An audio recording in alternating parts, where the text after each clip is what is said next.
My name's Evelyn Carter, and I'm 61 years old. Born in a little town down in southern Georgia, where the heat sticks to your skin and the mornings smell like flour, dust, and hard work. Folks around here didn't grow up dreaming of fame or fancy jobs. We learned early that you put food on the table by using your hands and keeping your head down. My mama used to say, "The world don't hand out mercy, so bake your own." I didn't understand what she meant back then, but I surely do now. I started working in a bakery when I was barely 17, black girl with big eyes and calloused palms. I thought that smell of yeast and sugar meant safety, that if I worked hard enough, maybe life would finally be sweet. But sometimes the world's got a funny way of turning sugar into salt. Every morning before the sun had the nerve to rise, I'd walk down that cracked sidewalk toward Millie's bakery. With my apron folded under my arm and my hair tied tight in a scarf, I'd unlock the back door, turn on the mixers, and get to kneading dough before anyone else even clocked in. That dough was my life. Soft at first, but tough once it got punched a few times. Kind of like me. The ovens would roar alive, glowing red like a sunrise, and for a few quiet minutes, I could almost forget how broke I was, how tired I stayed, how folks looked right through me like I wasn't even there. Customers came and went, always smiling at Miss Millie, never noticing the woman whose hands made the bread rise in the first place. I remember the way people talked to me like I was invisible, or less than. Some of the younger girls behind the counter would giggle, whispering, "She'll die in this place. She ain't got nowhere else to go." Mr. Clayton used to bark orders at me like I was a child. "Evelyn, hurry up. You're slowing down the line again." I'd bite my tongue, smile through the sweat, and tell myself it didn't matter, but it did. It chipped at me, piece by piece. When payday came, I'd count my little envelope of cash for rent and groceries, and still, I'd thank God because at least I had work. Some nights, though, when the aches in my knees wouldn't let me sleep, I'd wonder what it felt like to be treated like somebody, not just a pair of tired hands in a flour-stained apron. Then came the day everything changed, the day they decided I was too old to be worth their time. I still remember the smell of cinnamon rolls cooling on the racks when Mr. Clayton called me to the office. He wouldn't even look me in the eye, just cleared his throat and said, "Evelyn, we appreciate your years here, but the company's moving in a new direction. We're hiring younger staff, faster workers." You understand I didn't? Not at first. I just stood there, holding my apron like it could protect me. 35 years of loyalty, tossed aside like stale bread. They didn't even give me a goodbye cake, just a box for my things and a pat on the shoulder. I walked home that day in the rain, my shoes soaked, my pride drowned. Folks in the neighborhood saw me and said, "Lord, what happened, Miss Evelyn?" I smiled and lied, said I was taking some time off, but inside, something cracked. The kind of crack that either breaks you forever or lets the light in. Sat at my kitchen table that night, staring at my hands. They were swollen, rough. I looked around my tiny house, a squeaky fridge, a chipped counter, an old gas oven that hissed when you lit it. It wasn't much, but it was all I had left. I didn't have savings, no husband to fall back on, no children living nearby, just me and that oven. And maybe, just maybe, that was enough. Because somewhere between the pain and the silence, I started hearing my mama's voice again. "Evelyn, the world don't hand out mercy, so bake your own." But that night was the first night of the rest of my life. Before I take you deeper into what happened next, before I tell you how a woman who once got laughed out of a bakery ended up building her own bread brand that now sits on grocery shelves across Georgia, I want you to take a second and ask yourself something. Where are you hearing this story from right now? Your car, your kitchen, maybe lying in bed after a long, rough day? Because what I'm about to share with you isn't just some fairy tale about success. It's a story about struggle, about being forgotten, about how it feels to watch people walk all over your dreams, and how, even when the world shuts the door in your face, you can still rise. My name is Evelyn Carter, and if you stay with me, I'm going to tell you exactly how I went from being fired for being too old to having my name printed on loaves of bread all over this state. This ain't no magic story. It's a story baked in pain, kneaded with faith, and risen with patience. The week after I lost my job felt like the longest 7 days of my life. The silence in my house was thick, like it was judging me. No clatter of trays, no hum of ovens, no smell of fresh bread, just quiet, heavy, and cruel.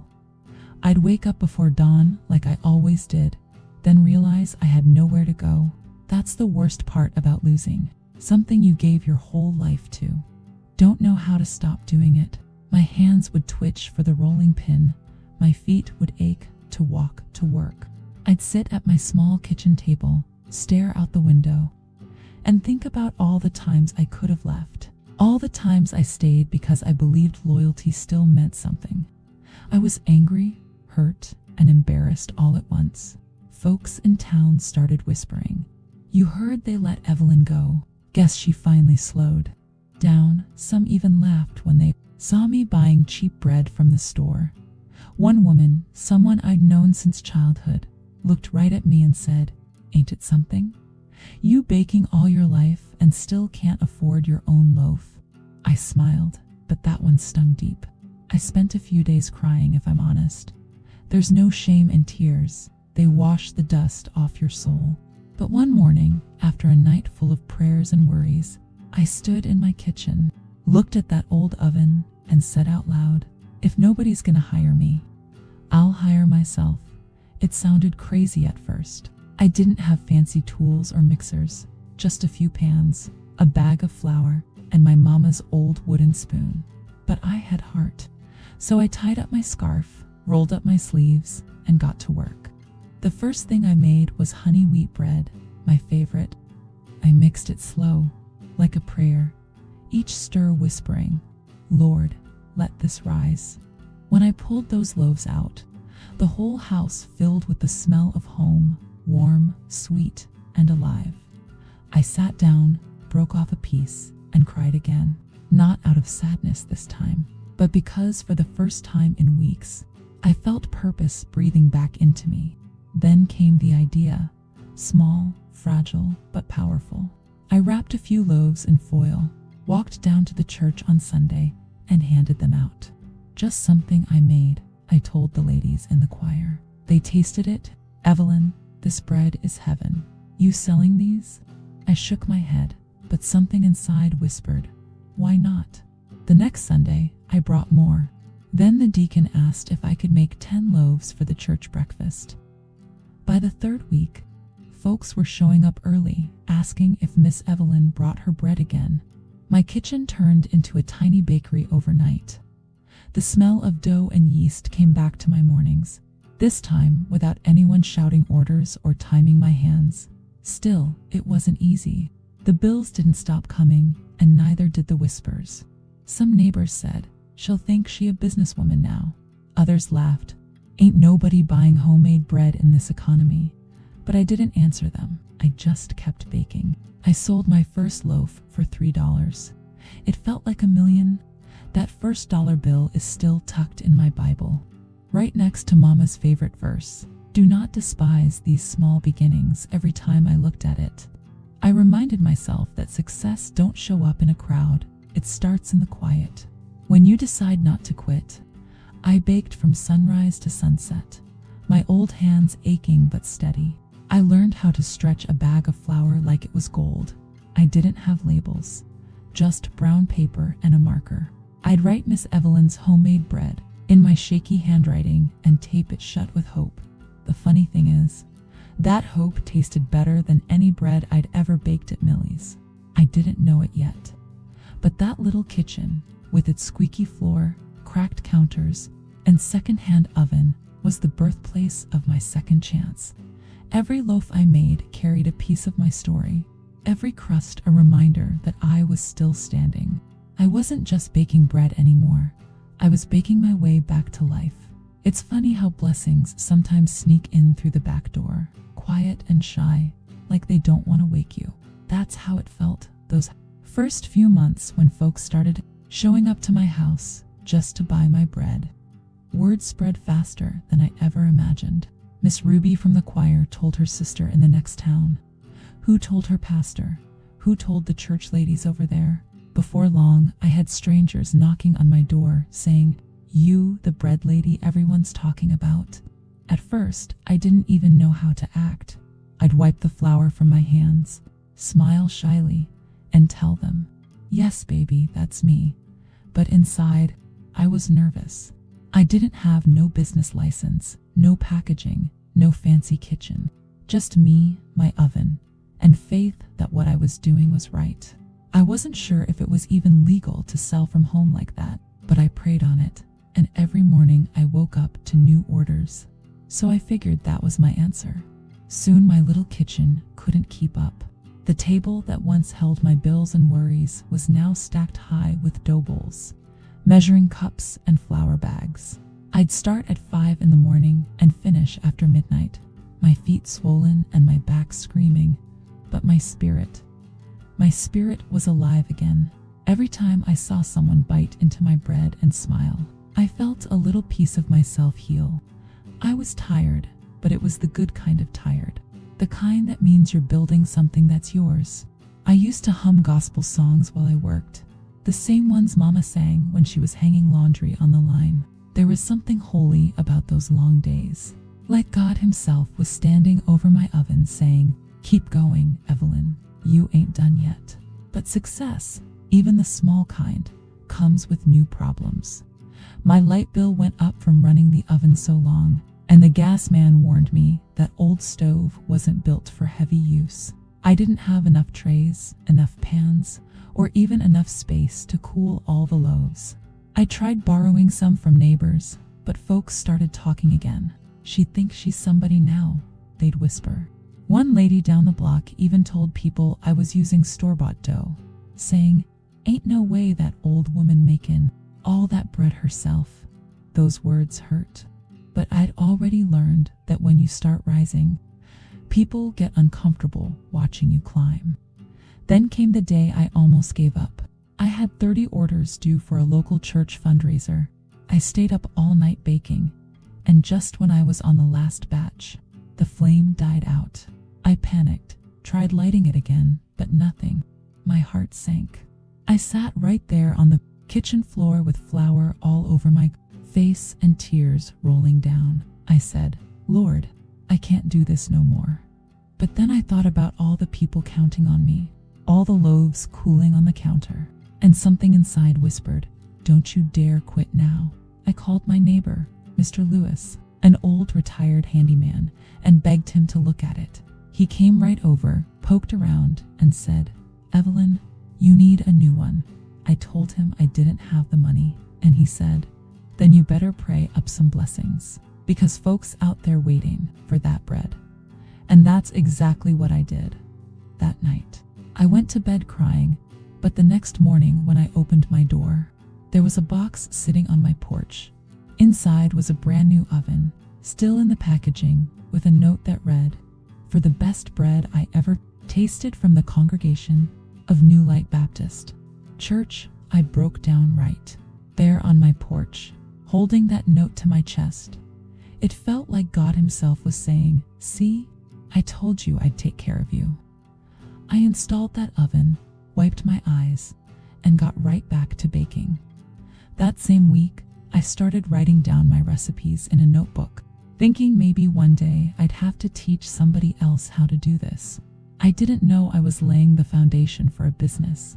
I was just surviving, one loaf at a time. As weeks turned into months, I began experimenting cinnamon raisin, sweet cornbread, garlic butter rolls, all the flavors I dreamed of making at Millie's.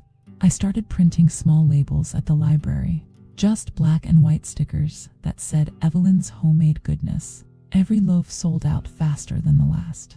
People began asking if I could deliver, so I started walking from house to house with 2 big baskets. smiling even when my arms ached. I didn't care about tired feet or sore hands. I was finally walking in my own purpose. Still, I stayed humble. I wasn't rich, not even close. Most days, I barely made enough to cover the light bill, but I was proud of every crumb, every crust, every smile. Folks who once laughed at me now waved from their porches when I passed by. A few even asked if they could help bake. Some of them were the same ones who'd talked behind my back, but I let them come anyway, because I knew what it felt like to be down and desperate. I never wanted to treat anyone the way I'd been treated. Those early days were hard. Yes, my hands cracked, my back screamed, and some nights I went to bed hungry. But when I woke up to the smell of bread rising in my own kitchen, I knew I had something money couldn't buy: freedom. The kind of freedom that comes from knowing your destiny don't belong to nobody else. I didn't know it yet, but this small miracle was just the beginning. Bigger storms were coming, but so were bigger blessings. They say every blessing comes with a test, and I learned that the hard way. My bread started spreading beyond the neighborhood before I even realized it. One Sunday after service, a young woman walked up to me wearing a business suit sharper than a knife. She said, "Miss Evelyn, my name's Patricia. I work with a local market that's looking for small vendors. Folks been talking about your bread everywhere I go." At first, I thought she was joking. Me, a vendor. I didn't even have proper labels or a company name, but she smiled, handed me her card, and said, "You've got something special, ma'am. People want real food from real hands. Let's make it official." My heart jumped like a bird out of cage. For days, I carried that card around, staring at it every night before bed. I could hardly sleep thinking about seeing my bread on real store shelves. I told myself, "Evelyn, this is it. This is your moment." But excitement can blind you if you ain't careful. Patricia came by a few days later with a folder full of papers. She talked fast, too fast for me to catch everything. She said things like partnership agreement, distribution rights, percentage share. I didn't understand half of it, but I wanted to trust her. She looked clean, professional, and for the first time, someone believed in me. I signed where she told me to sign, not knowing I was handing away control of my own recipes. For the next few weeks, things moved fast. She got my bread into 2 small markets and even helped me design real packaging with my face on it. The first time I saw that my name, Evelyn's Homemade Goodness, sitting proud on a store shelf, I cried right there in the aisle. People stopped me to say, "That's you," and I just nodded, trying not to bawl in public. I thought I'd finally made it. But success don't just bring praise, it brings people with hidden hunger. A month later, Patricia stopped answering my calls. Then I got a letter in the mail saying that the markets were no longer working directly with me, only through her company. My heart sank. I went to the store myself. My bread was still there. Same recipe, same packaging, but my name was gone. It said Golden Loaf, Homemade Bread. Felt like someone had stolen a piece of my soul and baked it under a different name. I tried calling her again, over and over, but she never picked up. When I finally reached one of the managers, he told me, "Ma'am, I'm sorry, but your deal transferred all rights to the distributor." That's what she called herself. I stood there in that parking lot, clutching that letter, my stomach twisting. I'd worked too hard to be tricked like that. That night, I didn't sleep. I sat in my kitchen, staring at my oven. That same old oven the church had blessed me with. I felt foolish, angry, ashamed. I blamed myself for being too trusting, for not understanding the business side. I could almost hear the old bakery folks laughing at me again. "See, Evelyn, you'll always be small time. But you know what? Sometimes pain is the best teacher." The next morning, I tore that letter into pieces, wiped my tears, and said out loud, "If they took my name, I'll make another one. If they took my recipe, I'll make a better one." So I started over. Again, I changed everything: the flour, the yeast, even the water temperature. I experimented for days. I tested every mix, every rise, every crust until I found something new, softer, richer, sweeter. I called it sweet grace bread because that's exactly what it was. Grace that came after heartbreak.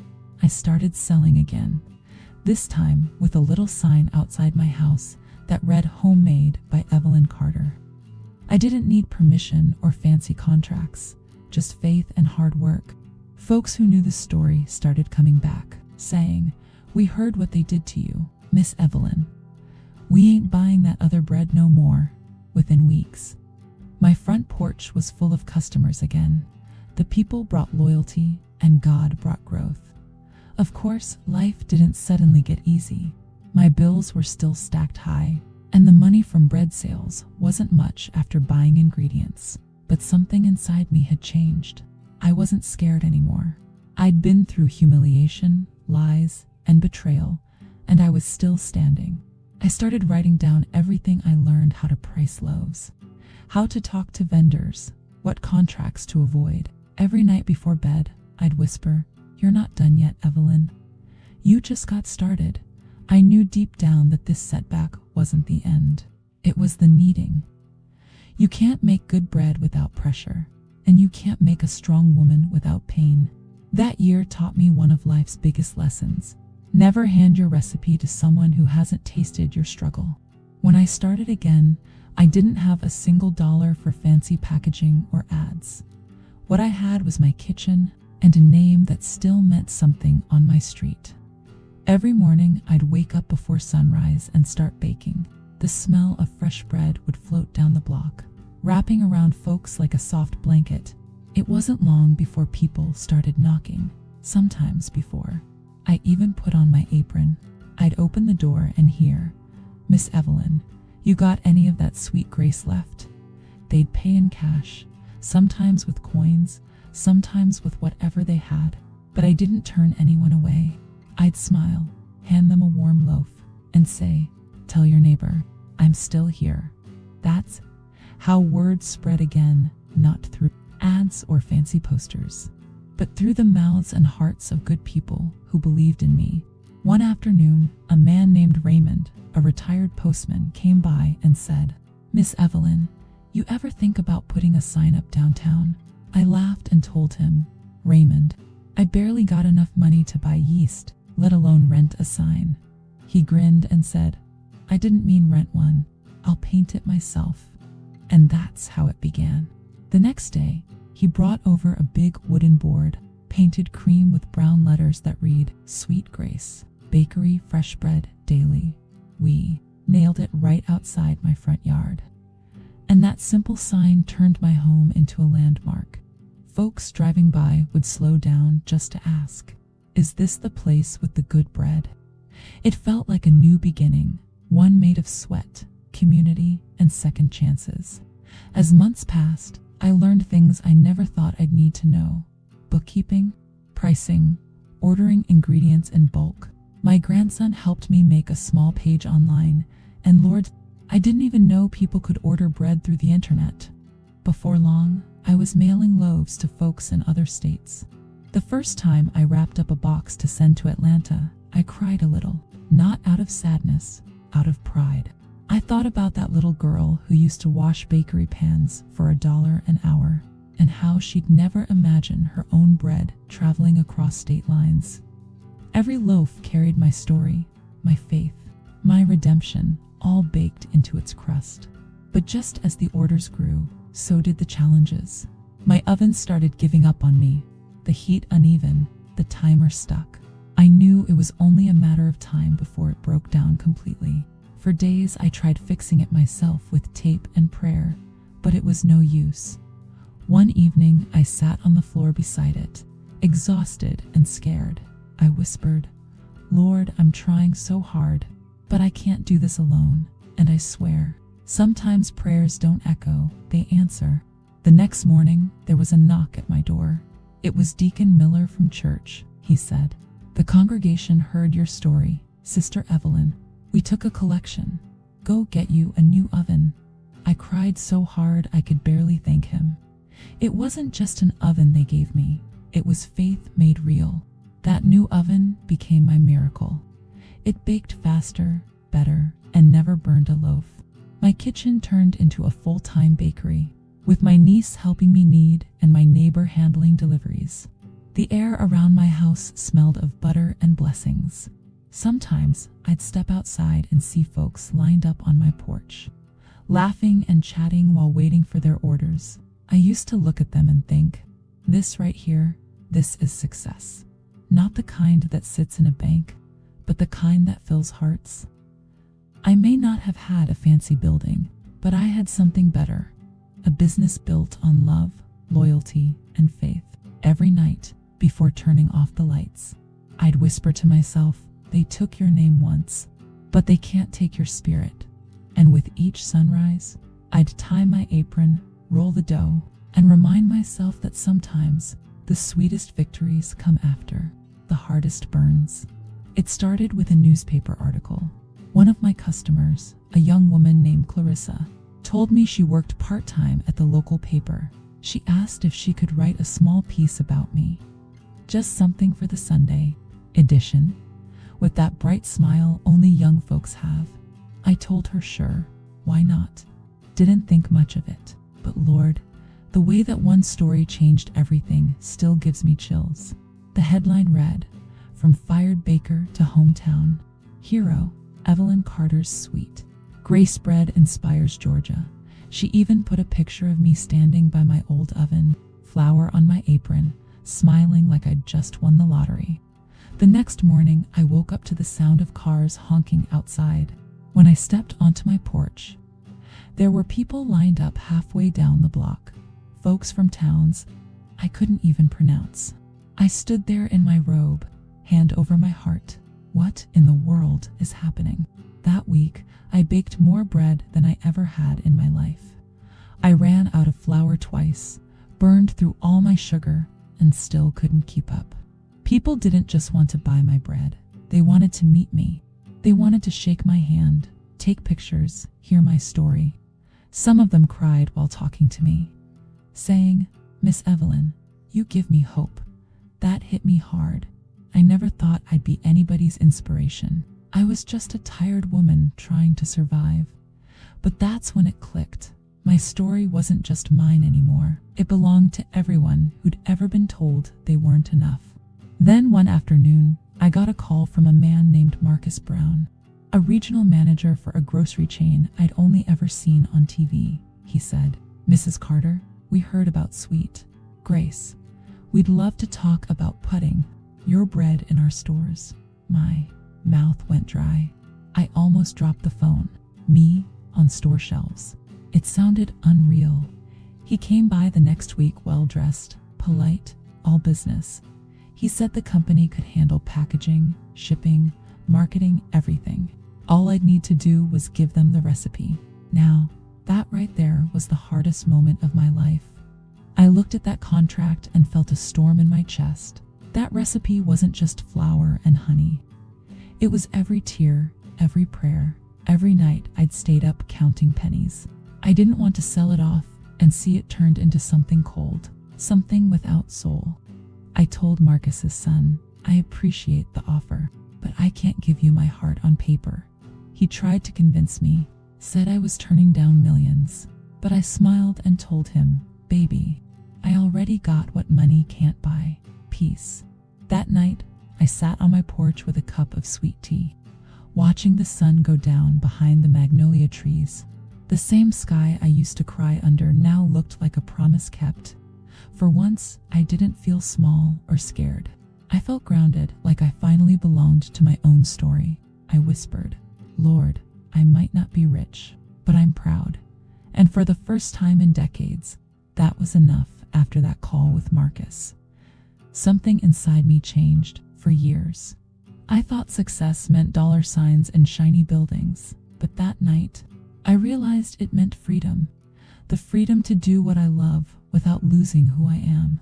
So, instead of signing away my recipe, I decided to build something of my own, not just for me, but for every young woman who ever stood in someone else's kitchen, wondering if she'd ever be more than a worker. I turned my small house bakery into something bigger, a place called Sweet Grace Kitchen, where I taught girls from the neighborhood how to bake, budget, and believe in themselves. I didn't have fancy machines or glass counters, but I had love, and Lord, that was enough to fill the room. Every morning, the smell of fresh dough mixed with laughter. These girls, some just 16, some single mothers, would come in shy and quiet, afraid to even touch the flour. But I'd take their hands, show them how to knead it just right, and say, "Baby, this ain't just dough. It's your dream in your hands." I wanted them to feel what I once forgot, that their work had worth. Soon, I had 3 girls baking full-time with me. We'd play old soul records while we worked, singing along to Aretha and Marvin, and it felt like healing. My kitchen turned into a safe place, a sanctuary for women rebuilding themselves, one loaf at a time. Word spread again, not through the papers this time, but through lives being changed. Churches started calling.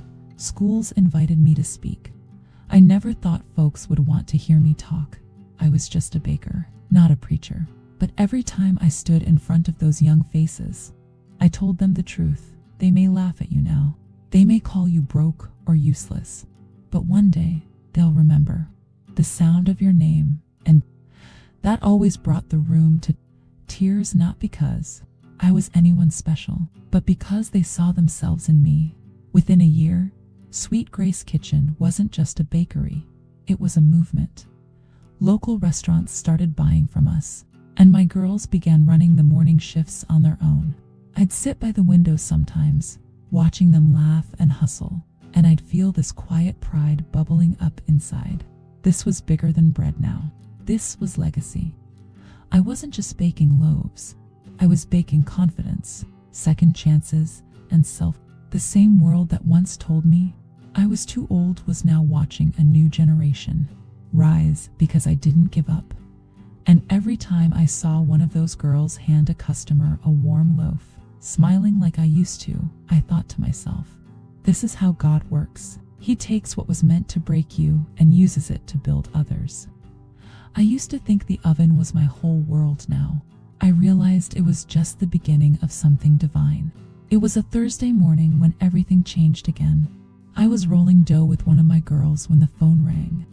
A man's voice came through, smooth and professional. "Good morning, Mrs. Carter. My name's Samuel Brooks.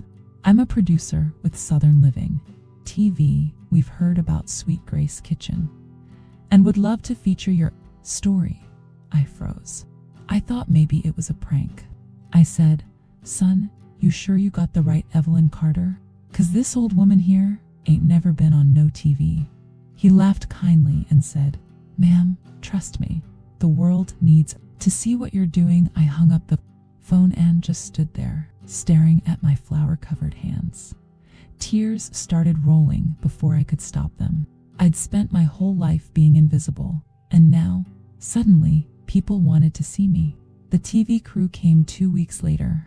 Lord, you should have seen my girls cleaning every inch of the kitchen, polishing trays, trying not to cry. The cameramen were so kind, asking about my story, my recipes, my faith. When the cameras rolled, I didn't try to be fancy. I just spoke from the heart. I told them how I got fired for being too old, how I started baking from my home, how the community lifted me when I had nothing left. I said, "This kitchen ain't built on money, it's built on grace." Filmed me mixing dough, laughing with the girls, and serving folks lined up outside. It was real, raw, and beautiful, just like life. When the episode aired a month later, I couldn't believe what happened. The phone wouldn't stop ringing. Messages poured in from all across the country, from New York, Chicago, even California. People wrote things like, "Miss Evelyn, you give me hope. I showed my mama your story, and now she's starting her own business." I sat by my window, reading those messages one by one, feeling something inside me heal that I didn't even know was broken. For the first time, I realized I hadn't just built a bakery, I'd built belief. Then, out of nowhere, an email came from a food festival in New Orleans. They wanted me to be a guest speaker and showcase my bread. I almost said no, thinking I'm just a small town woman. What do I know about festivals? But my girls wouldn't let me back down. Miss Evelyn, they said, you always tell us to take chances. Now it's your turn. I packed a few loaves, my old apron, and a whole lot of nerves. When I got there, it was like stepping into another world. Big banners, bright lights, people everywhere. And when they called my name on stage, I saw hundreds of faces looking up at me, clapping. I felt small and mighty all at once. I took a deep breath and said into the mic, my name's Evelyn Carter, and I'm 61 years old. Once upon a time, folks told me I was too old to bake. Now, I own the name that once broke me. So if anybody out there ever been laughed at, fired, or told they ain't enough, hear me when I say this. You can rise again, just like bread. The whole room stood up and clapped. Some cried. I smiled through my tears, thinking, Lord, look what you did with a broken woman and an old oven. It's funny how life circles back around. Not too long after that food festival, I got a letter in the mail, no return address, just my name written in shaky handwriting. Inside was a short note that said, Evelyn, I saw you on TV. I'm proud of you. And at the bottom was a name I hadn't seen in years. Mr. Grayson, my old bakery boss, the same man who once told me I was too old to make something fresh. For a moment, I didn't know whether to laugh or cry. I read that letter over and over, and then I set it on my kitchen counter and whispered, ain't God something? Because the very hands he called useless were the same hands that built everything I have today. I never wrote him back, not out of anger, but because I didn't need to. My answer was already out there in every loaf baked, every girl I'd taught, every smile I'd seen on a customer's face. Success had taught me something money never could, that revenge don't always come in loud ways. Sometimes it's just living well, loving deep, and staying kind when you've got every reason not to be. And Lord knows, I had reasons. I'd been mocked, laughed at, left out. But somewhere along the line, those wounds turned into wisdom. I stopped asking why me and started saying thank you anyway. A few months later, I drove past my old bakery. The windows were dusty, the for sale sign hanging crooked in the front. I parked across the street, watching the place where I spent half my life. I thought about all those early mornings, the smell of yeast, the way they'd make me scrub pans long after my shift ended. I should have felt anger, but I didn't. That building had taken so much from me once, but now, looking at it, I realized it also gave me the push I needed. If I hadn't been fired that day, I might still be standing behind that counter, waiting for someone else's permission to live my dream. When I got home, my girls were in the kitchen, laughing while frosting a batch of cinnamon rolls. Music played softly, an old Sam Cooke song. I stood in the doorway, just watching them. They didn't notice me at first, but I didn't mind. I wanted to soak it in, the joy, the noise, the life. That's when it hit me. This wasn't just my story anymore. It belonged to every woman who'd ever been told to stay in her place. We'd made something beautiful out of what was broken. And that's what real success is, turning your pain into somebody else's hope. As the sun set outside, painting the walls gold, I felt a calm settle over me. I walked to the oven, touched its warm side, and whispered, we made it, old friend, because that oven, like me, had been through fire, and we both came out better. I smiled, knowing that tomorrow we'd bake again. Not for fame, not for money, but for love, the kind of love that rises slow and steady, just like good bread. Now, when I sit on my porch in the evenings, cup of tea in my hand, and the smell of bread drifting from the kitchen, I often think about that younger version of me, the tired woman in the torn apron, walking home after being fired, holding back tears so the neighbors wouldn't see. I wish I could sit beside her now, take her hand, and whisper, baby, don't you dare give up. The same oven they threw you out for will one day feed the world. Life has a way of humbling you before it honors you. And sometimes, you gotta lose everything you thought mattered just to make room for what truly does. I didn't become rich with money, but I became rich with meaning, and that kind of wealth lasts forever. People still come by Sweet Grace Kitchen every week, not just for the bread, but for the spirit in it. I see young women walk through my door, nervous and broken. And I know that look because I once wore it myself. I tell them, this ain't just flour and sugar. Honey, this is healing. This is hope.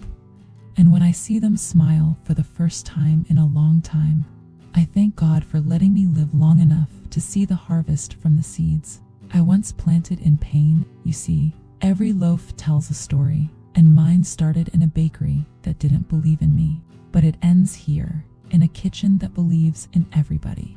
Sometimes I think about all those people who laughed at me, the ones who said, I was too old, too tired, too done.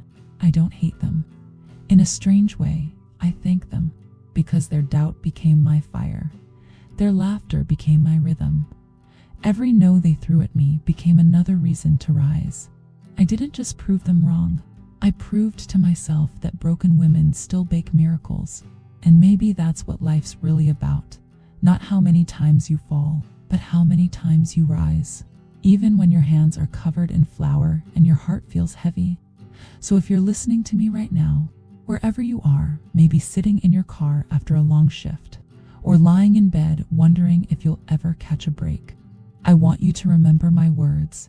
You can start over at any age. You can turn pain into purpose. You can rise again, no matter how hard you've been pushed down. Don't let anybody tell you your time is over. It's just beginning. And before you go, I want to thank you for spending this time with me. If my story touched your heart, make sure you subscribe, because there are so many more voices out there, just like mine, waiting to be heard. Come back next time for another real story of faith, fight, and freedom. Until then, keep your heart warm, your hands steady, and don't ever stop rising.